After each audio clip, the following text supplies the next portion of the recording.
Hello and welcome to today's Financial Clearance Workshop. This is the second in a series of presentations designed to help new students and their parents feel confident and prepared to start their college adventure at Walla Walla University. We believe that God has big plans for you, and we want to do everything we can to help you feel ready as you gear up to start the school year with us. My name is Trevor Congleton, and I'm the Associate Vice President for Marketing and Enrollment Services. Today's presentation will guide you through the financial clearance process, and we'll be going step by step to make sure everything is clear and makes sense. Please feel free to ask any questions that you may have along the way using the chat box on the right side of your screen, and we'll answer them at the end of the presentation, which should take us about 30 minutes. If you'd like to download the slides that we'll be covering in this presentation, you can download them through the link in the panel on the right side of your screen. If you'd like to complete your financial clearance while you watch this presentation, go ahead and open another browser window now. If you don't know where to start, that's okay. We'll help you get started in just a minute. Today, I've asked Carrie Butler, one of WWU's financial aid advisors, to walk us through the process of getting financial clearance. Carrie has many years of experience and deals with these processes on a daily basis, so she's going to be our expert, and you can see her picture up there now. Next to her is Mindy Coleman, who is our guest relations coordinator, who's also here with us to make sure Carrie clarifies some of the finer details along the way and answers the questions that she hears most often from new students and their families. Okay, Carrie, take it away. Thanks, Trevor. Glad to be here this evening. First things first, before we jump into the process, let me talk about what financial clearance is. Financial clearance is a process that all Walla Walla U students go through every quarter, and this process makes sure that students have completed the financial items needed before the quarter begins. It verifies that a down payment has been made and that financial aid forms have been completed. And financial clearance opens several weeks before the start of a new quarter, so you have plenty of time to complete it. And right now, the process is open for fall quarter, so like Trevor mentioned, you're welcome to go through the process with us and get it finished tonight. So go ahead, open another window or pull it up on a tablet or a phone and follow along with us. And to start, go to mywwu.wallawalla.edu and sign in. Don't worry, this is not a difficult process. Your first time through it takes a little longer because you have more forms to complete and permissions to agree to, but after that, it's about a 90-second process once your down payment has been made. We'll be going slow and covering everything in great detail tonight, but it's really a very simple process. You'll get the hang of it. That's right. And while it's not difficult, your first time is more detailed because there are several one-time permissions you'll be asked about. And it may feel like there are a lot of steps to look at, but during this presentation, we're going to be looking at every possible scenario. Most students won't see all of the steps that we cover because your financial clearance process is customized to your unique situation. And things will look different based on the answers you give, your financial aid, whether you're an undergraduate student working on an associate's or a bachelor's degree or a graduate student working on a master's or a doctorate degree. For any parents who are attending today, be aware that the screens you will be seeing are asking your student questions, not you. So when we say you, we're referring to the student. Your student is now the one in charge, and you are there to assist them. It's a team effort. Because financial clearance is vital to many other processes on campus, there's a very strict deadline. Every quarter, the deadline is 4 p.m. on the Wednesday prior to classes starting. If you don't have financial clearance by that date, you'll be dropped from the classes you've signed up for. And you will have the opportunity to re-sign up for classes once financial clearance has been completed. But during that time, it's possible that someone from a wait list will have taken your spot. So it is very important to complete financial clearance on time. So first things first, go to mywwu.wallawalla.edu to get started. Yes, go to My WWU and then sign in with your Walla Walla U credentials. Your username is usually your first name dot last name, and if you're having trouble logging in, you can contact the help desk at 509-527-2317, and they'll be happy to help you reset your password. Now, once you're logged in, choose the Financial Clearance Direct link at the top right of the page. You can also get to the same place through the High Point portal, which is in your Student App Center farther down the list. Click Financial Clearance. Choose the correct term, and usually there's only one term at a time that's open and available for you to choose, so that one makes this an easy step. Next thing, choose the campus that you'll be on. The choices available to you here will be based on your academic program, and an example would be only graduate students can see the Montana campus and only nursing students will see a choice for a Portland campus. Next, you'll choose your housing area, and in College Place that could be a residence hall, one of the university-owned houses or apartments, or living in non-university-owned housing. If you said you were in either a residence hall or university-owned houses or apartments, you'll now need to get specific as to which one you'll be living in. If you're living off campus, you'll need to supply your off-campus address. And if the computer tells you that the address you supplied is invalid, that means you need to verify the address and enter a correct address. On the next screen, you need to select if you'll be living alone or sharing the rent with another student. Most of our residence hall rooms, as well as our apartments, are designed for dual occupancy. The rent gets split between two renters. If someone is living alone in a dual occupancy unit, they'll have to pay a surcharge in the residence hall or the full rent in one of our apartments. If you're married and your spouse is not attending Walla Walla U, choose yes, because you'll be responsible for the full rent. If a student is not going to be living in a residence hall, is not yet 22, is not a senior, is not married, then their request for living off campus needs to be reviewed and approved. It's the Office of Village Housing that makes these approvals, and their phone number is on the screen, 509-527-2539, 509-527-2539, and if the student has been approved already, they won't see this screen. Even if you're going to be living with your parents, you'll need to go through this step.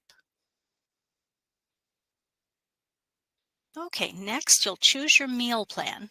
Students can choose from one of 4 meal plans. The default meal plan is the Gold plan. Flex dollars can be used for additional meals or purchases in the Student Association Center or extra meals in the cafeteria.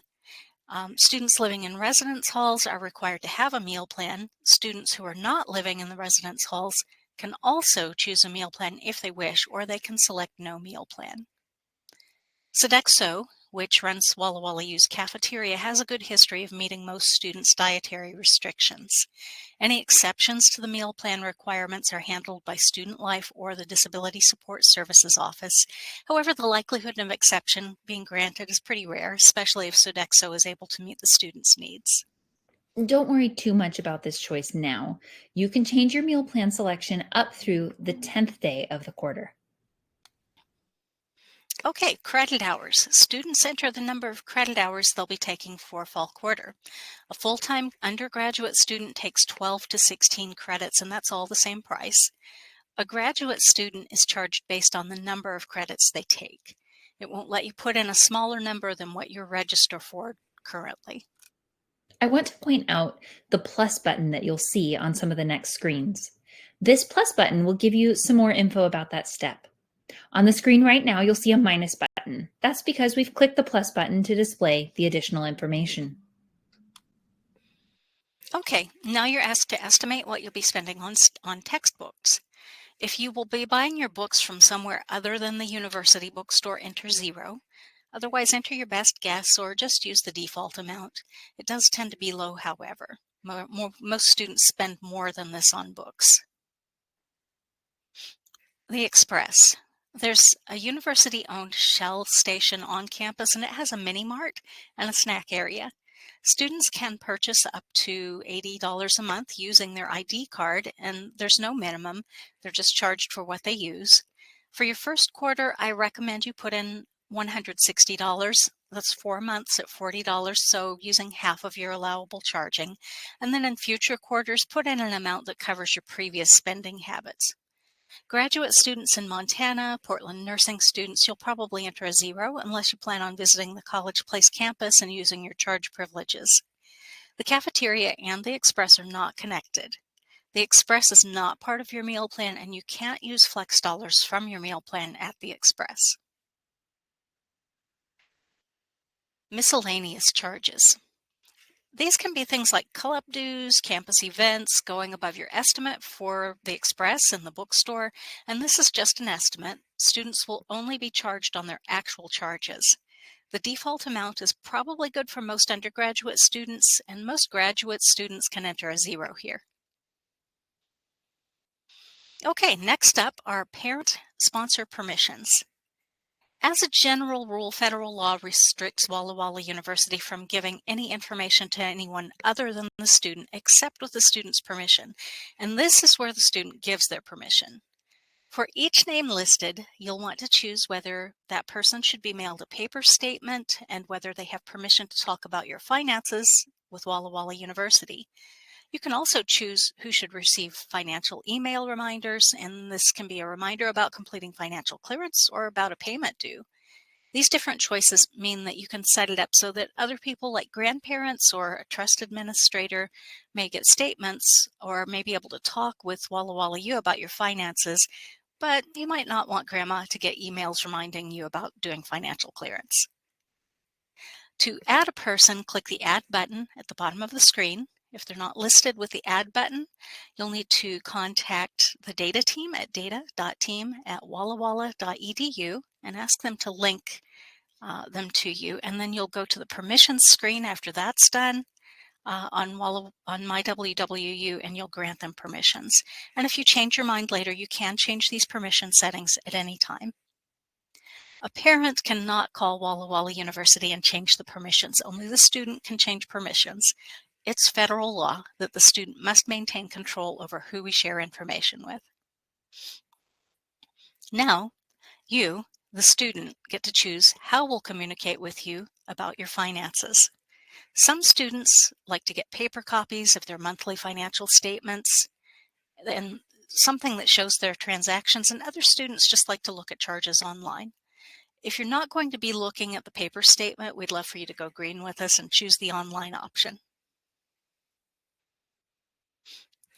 Okay, next is the permissions page for Walla Walla University to send automated voice or text messages to a cell phone. We like to remind students of deadlines or other important information, and if you've already given us permission, then we won't ask again. We do use this carefully. We don't use it for routine announcements, but an example of when we would use it would be if your classes have been flagged for dropping because you haven't completed financial clearance, and then we'd want to give you a warning so you'd know. Don't forget that you can be asking questions as we move through this process. We'll be sure to take time to answer them at the end of the presentation. Just use the chat box at the bottom of your screen. Title IV refers to most forms of federal financial aid, such as Pell and SEOG grants and direct loans.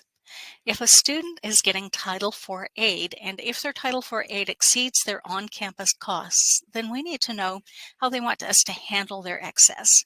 Undergraduate students rarely have excess Title IV aid unless their parents are taking out a Parent Plus loan, but it is quite common for graduate students to have excess. The first permissions question asks about using the excess funds to pay a prior bill. The government won't let us use the excess Title IV aid from fall quarter to pay a bill from last year unless the student gives us permission, and even then we're limited to $200. In my opinion, this permission is an obvious choice. The back bill has to be paid anyway, so saying yes makes sense. The next permission question asks when you want your money. Do you want it sent as soon as it's available, or do you want it sent when you ask for it? You have control of this. Some students prefer to take their excess funds over the quarter rather than all at once. It's your choice on what works best for you. If you ask for it to be sent as soon as it's available, then during the third week of the quarter, we'll send the excess funds to Bank Mobile for them to disperse to you. And we'll talk more about Bank Mobile in just a moment. If you ask us to hold the funds, we'll wait until you complete an online request form. So really, what this is asking is, do you want your excess financial aid all at once, as soon as it's available, or do you want us to hold on to your money until you request it? The third permission question asks, what charges do you want your excess Title IV funds to cover? Title IV always covers tuition and fees, room, cafeteria, and books. With your permission, it can also cover club dues, express charges, and other on-campus charges. You'll have to pay the charges anyway, so saying yes makes things easier for you. And if at any time you want to change your answers to these questions, you can contact our office and we'll walk you through the steps. If you're getting aid from Washington State, such as a Washington College grant or a college-bound scholarship, we need your permission to apply these funds toward your campus expenses. If you say no, this usually increases your down payment, so I recommend a yes answer here. Bank Mobile is the service we use to disperse funds to students. Just before classes start, most students will receive a bright green envelope from Bank Mobile containing an activation link. This is not junk mail, and students should not throw this away. Students will use the activation link to choose their disbursement method, and your three choices are paper check, depositing the funds into an existing bank account, or opening a Bank Mobile checking account. We recommend option 2, deposit funds into an existing bank account.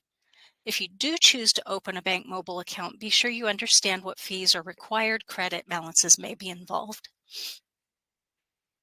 If you work on campus, your first paycheck gets credited directly to your student account, and this is because the first payroll cycle sends a test message to your bank to make sure your bank information is correct. As long as it's correct, your next paycheck will be direct deposited into your bank account, but that first paycheck was applied to your student account. If you want those funds, you'll need to have your Bank Mobile disbursement set up. And even if you aren't working on campus, you may still need Bank Mobile. A lot of graduate students get more financial aid than the cost of their tuition. Setting up a disbursement method tells Bank Mobile how to disperse excess funds. Club officers are often reimbursed for expenses, or sometimes an account gets overpaid and the excess funds need to be refunded. And that's a good time to have Bank Mobile set up. Okay, health insurance. Once a year, all U.S. students need to acknowledge that they know that health insurance is a requirement for attending Walla Walla U. The university does not offer U.S. students health insurance for purchase, but we do list some resources on the insurance webpage should you find that you don't have an insurance plan, or if your current insurance plan wouldn't be accepted within a 30-mile radius of Walla Walla U. If you are an international student coming to Walla Walla U on an F1 visa, you will be automatically enrolled in an insurance plan through a company called Luremark.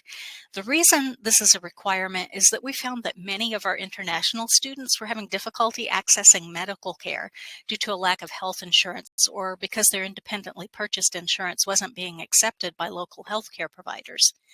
In order to make sure our international students are able to receive appropriate levels of health care throughout the year, we partnered with Luremark. The annual premium is $1,500, which will be billed to your account in quarterly installments of $500.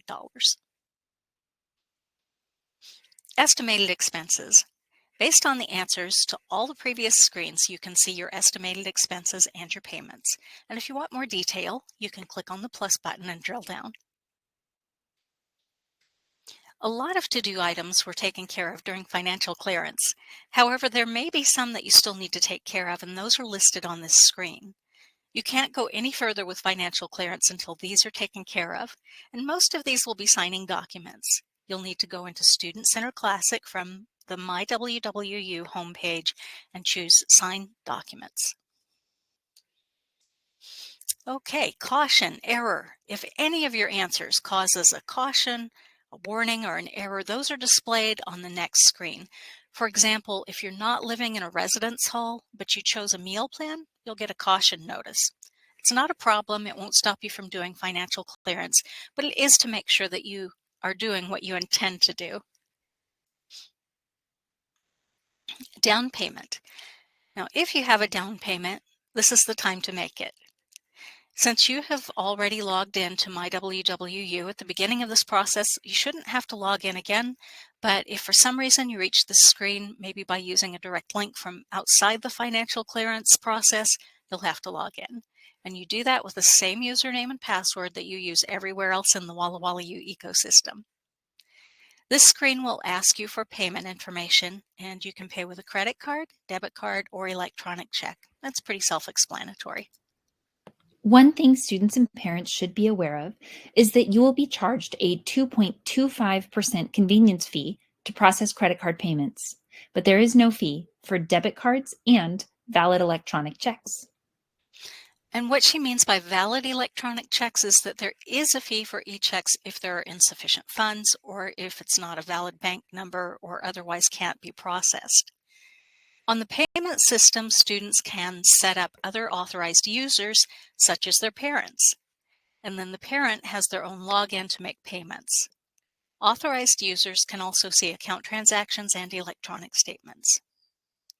If someone else, maybe a grandparent, wants to make a payment on your account, they can do that without being an authorized user, and all they need to know is your last name and your 7-digit Walla Walla U ID number, and that will allow them to make a payment on your account, but they'll be unable to see any account transactions or electronic statements. Okay, next, terms and conditions. These are a series of 4 statements. You'll need to click through each of the boxes, agreeing to each statement in order to continue. And that's bouncing Ben. That indicates your financial clearance is done. Your classes are protected from being dropped on the financial clearance deadline date. And by the way, graduate students and others with projected credit, you might see one more screen, and that's asking about when you want funds. First, you'll be asked if you need an emergency draw. You can have half of your projected credit up to $500 the first week of classes, and you can also submit a request for more money to be sent as soon as it's available. Of course, earlier, if you told us to send it as soon as it's available, you don't have to request it, although you can still get the emergency draw of up to $500. And that's it for financial clearance. You'll go through this process every quarter, but next quarter it'll be shorter, and it'll probably be a 90-second process except for making the down payment. Thank you, Carrie and Mindy. Obviously, that was a lot of material to go through, and I appreciate you guys taking the time to share your expertise with all of us. Just a reminder, the deadline for financial clearance is the Wednesday before the start of classes each quarter. So for this year, it'll be Wednesday, September 24th, which will be during the Jumpstart Week. If you want to rewatch this presentation to review anything, we'll actually have a recording of it available at wallawalla.edu/workshops in about a week. Maybe Monday or Tuesday of next week, it should show up at wallawalla.edu/workshops, all one word. So you can go back there to review it, to rewatch it, or to skip to the section that you're looking for answers in if you're going through the financial clearance process yourself. Also, just a reminder, if you have any questions or anything you'd like Carrie to clarify, go ahead and submit them through the chat box now, and we'll get to them in the order that they're submitted. So we've got a couple that are coming in, but wanted to make sure that I put that out there for all of you.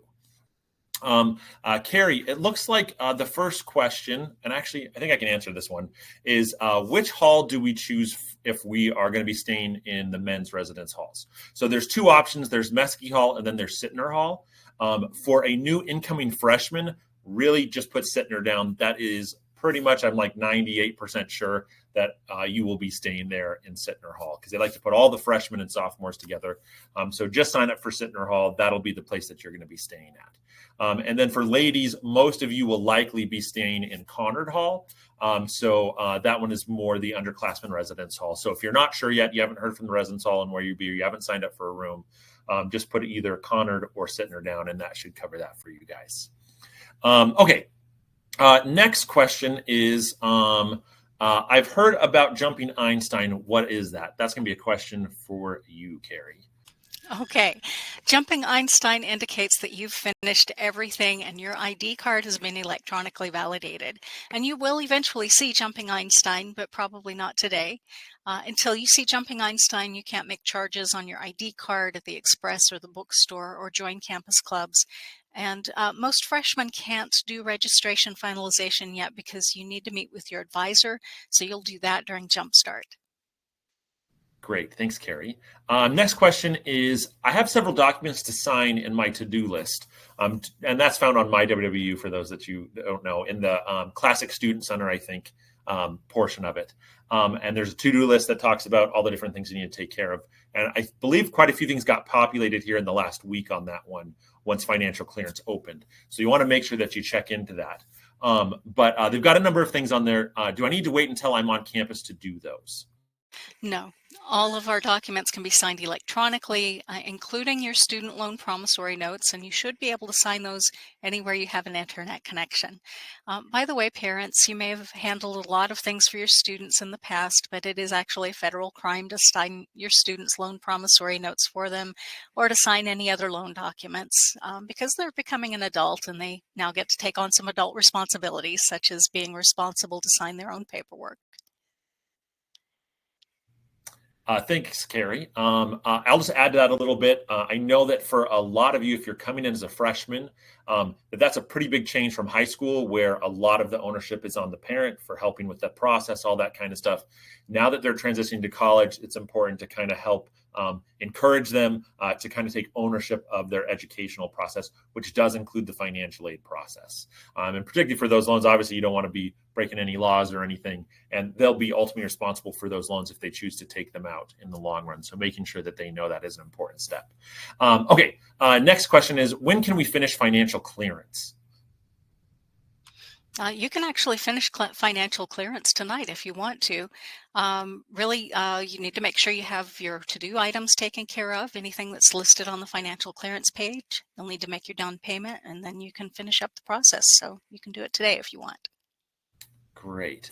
Let's see. Next question. What do I do with my federal loan forms and my financial clearance if I'm not planning to use those loans? Good question. If you want to cancel the loans, we can certainly do that for you. I would recommend either calling and just letting us know you want to cancel the loans, or you could send an email to student. Well, you can send an email to me if you want to. studentfinance@wallawalla.edu. I hope I have that right. Or my email is Carrie, CARI.Butler, BUTLER, @wallawalla.edu. Either way is fine. Good. I've got a couple questions for a particular student, and I'll see if you might know the answer to this. It looks like this is from a parent. Their student is recommended to take 18 hours or 18 credits, I guess, and they're trying to clear for 18, but it's saying that they're only enrolled for 11. Do you know why that disconnect might be there? Would that be like they need to talk to perhaps maybe academic advisement to see if that credit count is accurate or not? Well, you might want to talk with academic advisement, but probably what's happening is there may be classes that you're waitlisted for, so you haven't been able to get enrolled in them, but you know you're planning on taking 18 credits. If you are getting a warning or a caution, it's not going to stop you from doing financial clearance. You can go ahead and complete and then get signed up for those classes later on, or see if you are able to get off the wait list and get into the classes. So if you're sure you're taking 18 credits, it is okay to go ahead and clear. Great. That was a good answer. Thank you, Carrie. It looks like there's also maybe some other issues with as they're going through the process. So my recommendation would be Carrie just gave like her contact information. And so she'd be a good resource if you're going through the process, you're running into some hiccups and you're not sure what to do.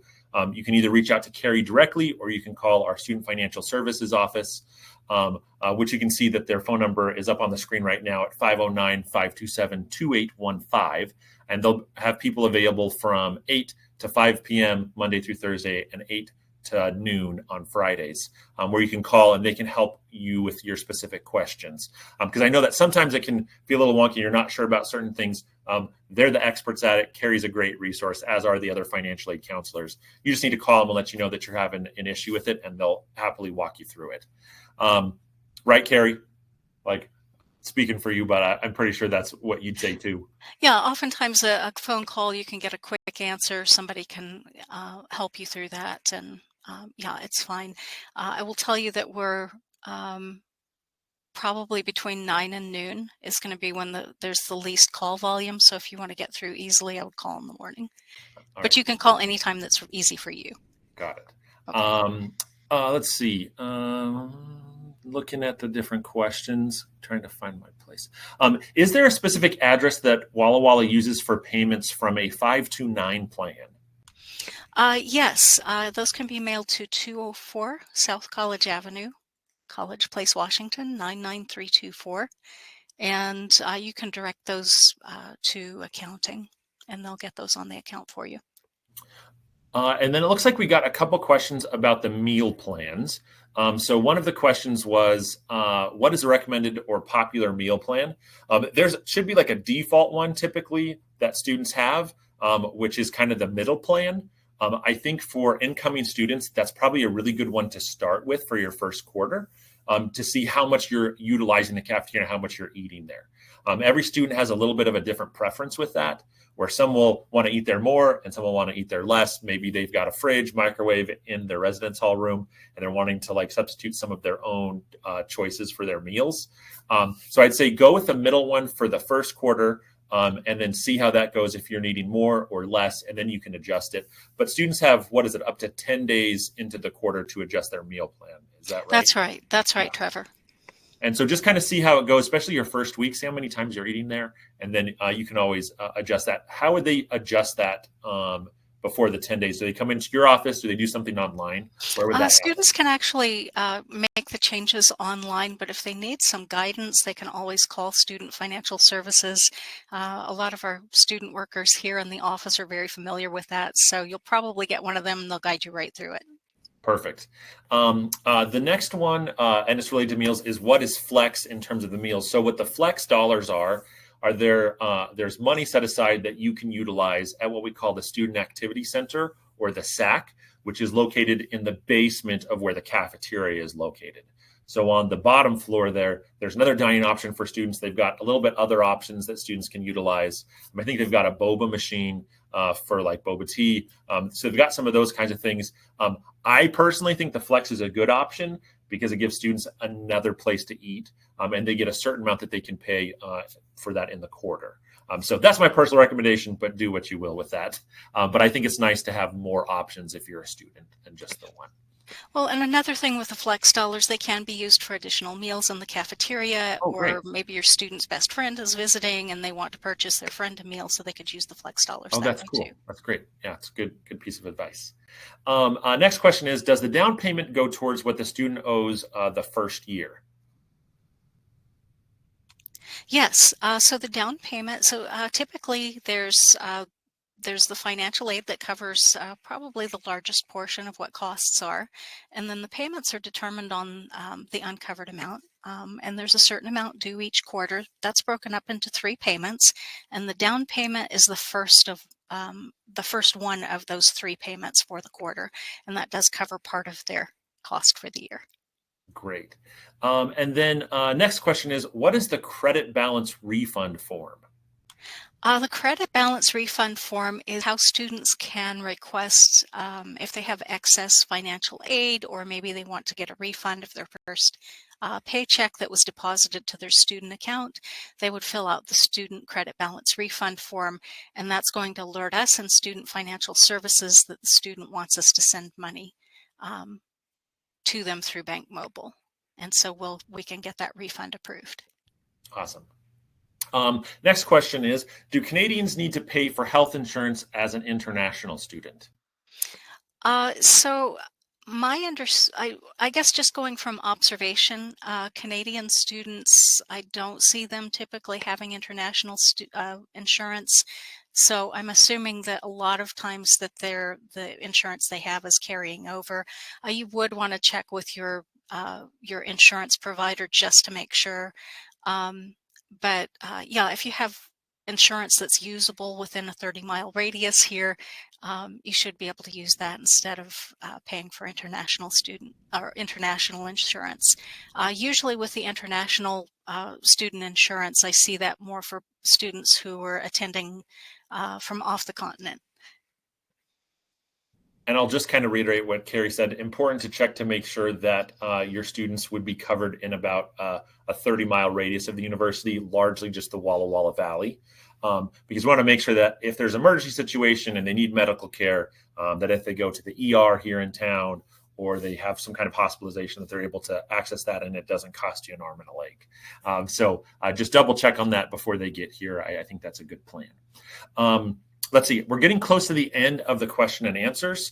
So if you have a question that you haven't asked yet, that you're wondering about the answer, make sure you put it in because it looks like we're wrapping up on those.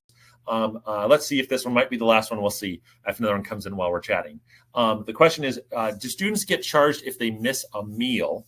As I understand it, and Carrie, correct me if I'm wrong, but you have up to that meal count for the week. So that would be a Sunday through Saturday that you can use. If you sign up for a 10 meals, you need to use the 10 meals during that time frame. They don't carry over to the next week. You have to use it in that 1 week period. And so important for your student to make sure that they're counting how many meals they're eating in the cafeteria and that they are getting the full use out of how many they signed up for. So get the most out of your dollars. I think that's an important thing for life. It looks like, did I get another question? Nope, I think we're good. Oh wait, we did. I found it. It got moved over. I jumped to one, and I think our producer is moving it over for me. Thank you. How many units do freshmen need to take? That's a good question. So to be a full-time student and to receive full financial aid, you would need to take 12 to 16 credits. If you are able to take 16 credits, you're getting some value added just because you're earning more credits for the same cost. But anything within that range, 12 to 16. So that goes hand in hand with getting the most out of your money, right? Right. So if it's 12 to 16 range and you can handle that workload, we recommend definitely trying to take that 16. Just a reminder, if you're like coming for Jumpstart, which is a requirement, so you all should be coming to that, or a transfer orientation, that the Jumpstart week, you actually get 1 college credit for that. So sometimes when we're doing advising, maybe you're at 15 credits for the quarter because that 1 credit is put in there for getting you to the 16.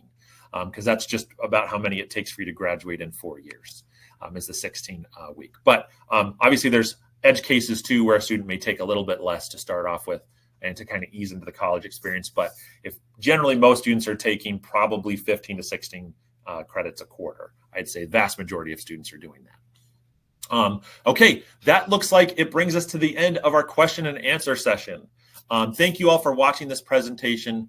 I hope it was helpful and that you feel prepared to complete your financial clearance and check that off your to-do list for this coming fall quarter. Really quick, I want to draw your attention to that toll-free number on the screen, the 800-541-8900. I'll tell you that's probably the most important number that you can have, because if you call that one, an actual live person will answer the phone, and then they will help get you to the place that you need to get your question answered.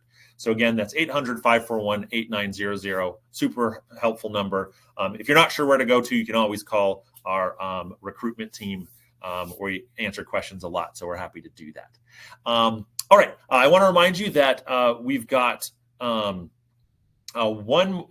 more undergraduate presentation that's going to be happening next Wednesday. And that will be covering things that you need to know to be prepared for fall quarter as an undergraduate student. We'll be answering questions like, do you need to have a physical and immunization records before coming to campus? How do you get your student ID card, etc.? If you haven't already registered for that presentation, you can do that at wallawalla.edu/workshops. Again, wallawalla.edu/workshops, which is also where we're going to be putting up the recording of this presentation.